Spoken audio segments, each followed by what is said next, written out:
Hello viewers, আসসালামু আলাইকুম। আজকে আমরা তৈরি করব ফ্রেঞ্চ ফ্রাই। ফ্রেঞ্চ ফ্রাই বানাতে প্রথমে আলুগুলোকে স্লাইস করে কেটে নিতে হবে। তারপর আলুগুলোকে ভালোভাবে ঠান্ডা পানি দিয়ে ধুয়ে নিতে হবে। আলুগুলো ভালোভাবে ধোয়া হয়ে গেলে একটি কড়াইয়ের ভেতরে পানি দিয়ে আলুগুলোকে ভালোভাবে সিদ্ধ করে নিতে হবে। আলুগুলো লবণ দিয়ে সিদ্ধ করে নিতে হবে। আলুগুলো হালকা সিদ্ধ হয়ে গেলে একটি ছাঁকনিতে পানিগুলো ছেঁকে নিতে হবে। তারপর একটা বাটিতে ময়দা, স্বাদমতো লবণ, মরিচের গুঁড়া, হলুদের গুঁড়া দিয়ে ভালোভাবে মিশিয়ে নিতে হবে। তারপর আরেকটা বাটিতে ডিম ফেটিয়ে নিতে হবে।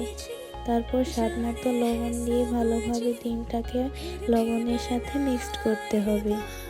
তারপর ফ্রেঞ্চ ফ্রাইগুলো ভাজার জন্য চুলাটা জ্বালিয়ে নিলাম। তারপর পরিমাণ মতো তেল দিয়ে নিতে হবে যাতে ডুবো ডুবো করে ভাজা যায়।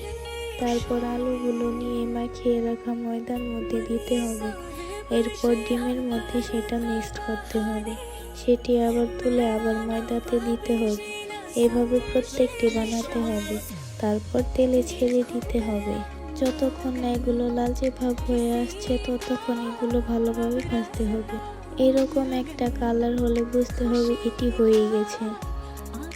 তারপর এটি হালকা নেড়ে চেড়ে একটা বাটিতে তুলে নিতে হবে। ভাজা হয়ে গেলে এটিকে একটা বাটিতে তুলে নিতে হবে। দেখতেই পাচ্ছেন কত সুন্দর হয়েছে আর খেতে অনেক মুচমুচে হয়েছিল।